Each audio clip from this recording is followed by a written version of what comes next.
Georgia mission to make a difference in our community. I would also like to thank her for the nomination for the Prudential Spirit of Community Awards. I'm truly honored and humbled to represent the middle level for the state of Georgia.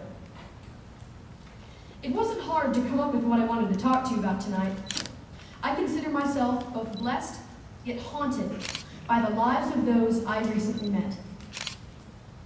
A week ago, I returned home from a trip to Washington, D.C. and New York City, where I was inspired all day, every day, by 106 amazing students from across our great nation who are accomplishing great things to help others.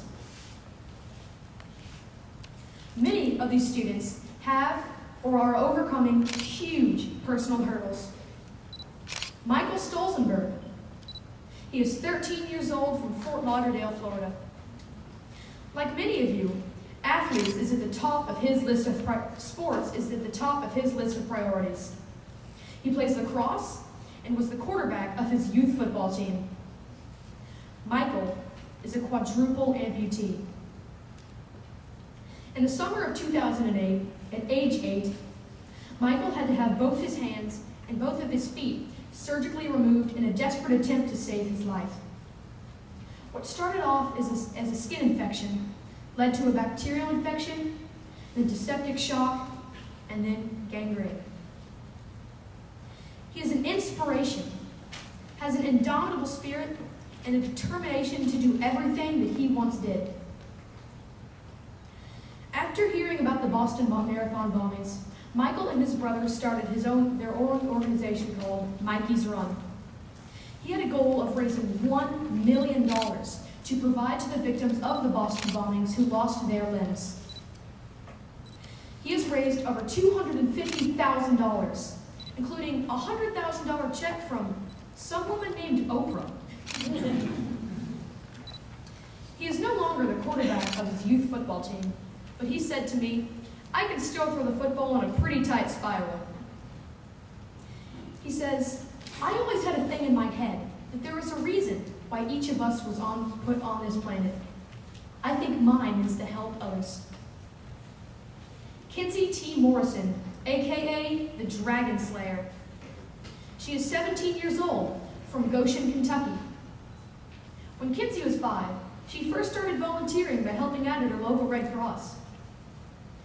When Kinsey was 5, she was diagnosed with a rare form of blood cancer and told by the doctor she had 4 weeks to live. She calculated her overall probability of being alive today as 0.00047%.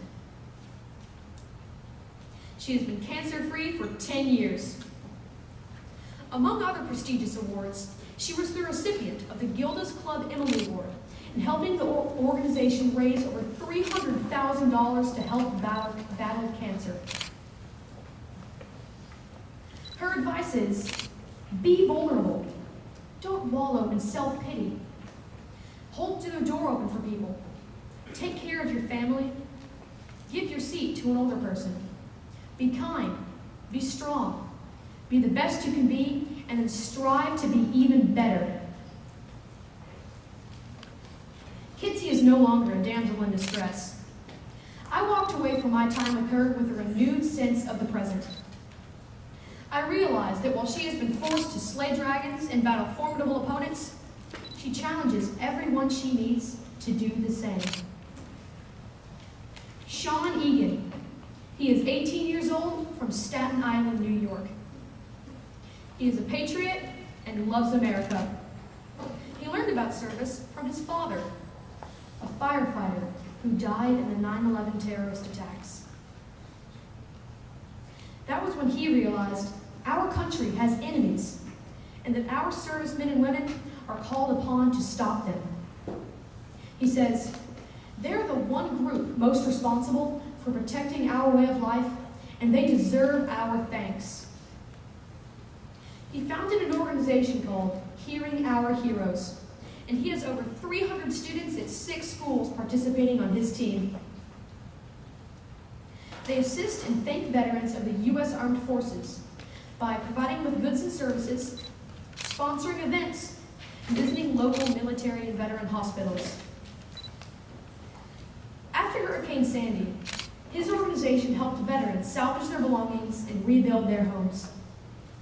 Last year, they even raised enough money to help a veteran family go to Disney World. As Sean says, it is our duty to ensure that those who have served our great nation and defended our precious freedom receive the recognition that they deserve. I encourage you all to Google these amazing young people and learn more about their efforts to make a difference in our world. This award has my name on it, but it's a collective effort that makes Change for Georgia successful. Jack McClure's Operation Oatmeal, Maggie Walker's Suds for Soldiers Car Wash, and Grace Ann Carlson's Make Waves Project. To the students who participate, donate, and attend fundraisers, thank you. To Mrs. Hunley and the Builders Club, who sponsor an annual Change for Georgia wishlist drive, thank you. To teachers like Mrs. McGinley and Miss Gerald's, who offered an incentive for their students to collect canned goods, thank you. To Coach Brumbelow, who inspires me daily with his Instagram biblical postings, thank you. And to Mrs. Carpenter, who sees the light and potential in us all, thank you. The three individuals whose shining light I shared with you this evening are three great examples of living life to the fullest, being the change they wish to see in the world, and making lemonade when life handed them lemons. Your life is your story, so make it a good one. There are 7 days in a week, and someday is not one of them. Be brave enough to be yourself wherever you go and inspire the world with your journey. You may not be able to do everything, but you can do anything.